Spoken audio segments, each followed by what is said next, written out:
pertama kita akan melakukan uji validitas. Kita buka aplikasi SPSS. Kemudian kita buka aplikasi Excel. Nah, di Excel ini saya sudah sediakan data dengan 5 soal beserta jumlah skornya. Kemudian dari 5 soal itu dengan 12 siswa kita salin. Setelah kita salin, kita tempelkan pada data view. Kemudian kita ke variabel view. Pada variabel view kita ganti namanya menjadi soal 1, soal 2, soal 3, soal 4, dan soal 5. Untuk yang terakhir kita buat total. Kemudian pada desimalnya kita buat 0 untuk semuanya. Pada labelnya kita buat soal 1 untuk soal 1, soal 2 untuk soal 2, dan seterusnya. Kemudian kita ke data view. Nah, di sini namanya sudah terganti. Kemudian klik analyze, correlate, kemudian bivariate. Nah, untuk semua item ini kita pindahkan ke validitas. Klik OK. Kemudian keluar outputnya.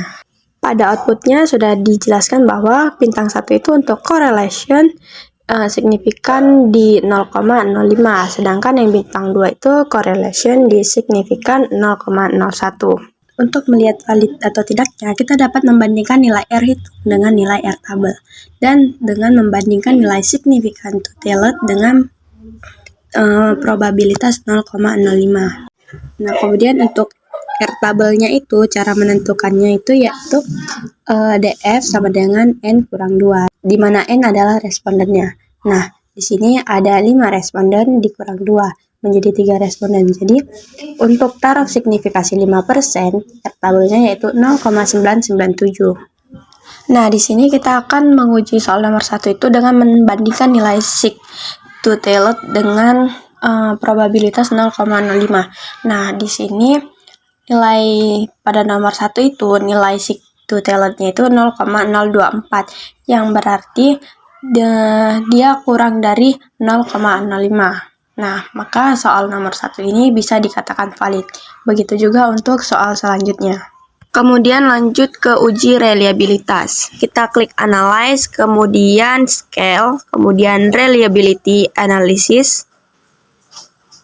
Kemudian pada item soal 1, 2, 3, 4, dan 5 kita pindahkan ke items, kemudian klik statistik, kemudian kita centang pada scale of item delete. Klik continue lalu OK. Nah, di sini hasil outputnya sudah keluar. Nah, di sini yang kita lihat pada tabel reliability statistik, di mana kriterianya itu ya jika nilai Cronbach alpha lebih dari 0,6, maka instrumennya dianggap reliable. Jika nilai Cronbach alpha kurang dari 0,6, maka dianggap tidak reliable. Nah, Cronbach alpha di sini yaitu 0,583. Dia kurang dari 0,6, maka tidak reliable. Kita lanjut ke daya pembeda. Pada daya pembeda, kita lihat di tabel item total statistik. Di kolom correction item total correlation. Nah, pada daya pembeda itu memiliki klasifikasinya yang dapat kita lihat pada tabel. Nah, untuk yang soal nomor 1 itu dapat kita lihat nilai correction item total correlation-nya itu 0,332. Yang sesuai dengan tabel klasifikasi daya pembeda itu soal diterima dan diperbaiki. Untuk soal selanjutnya dilakukan dengan hal yang sama. Kemudian lanjut ke tingkat kesukaran. Klik analyze, kemudian descriptive statistik, klik frekuensi. Kemudian item soal 1 sampai 5 kita pindahkan ke kolom variabel. Lalu klik statistik, kita checklist pada min dan checklist pada maksimum. Klik continue, lalu klik OK. Nah, pada outputnya yang kita lihat untuk tingkat kesukarannya itu ada di tabel statistik. Nah, di sini kita melihatnya itu dengan cara nilai rata-rata itu dibagi dengan nilai skor tertinggi dari soal tersebut.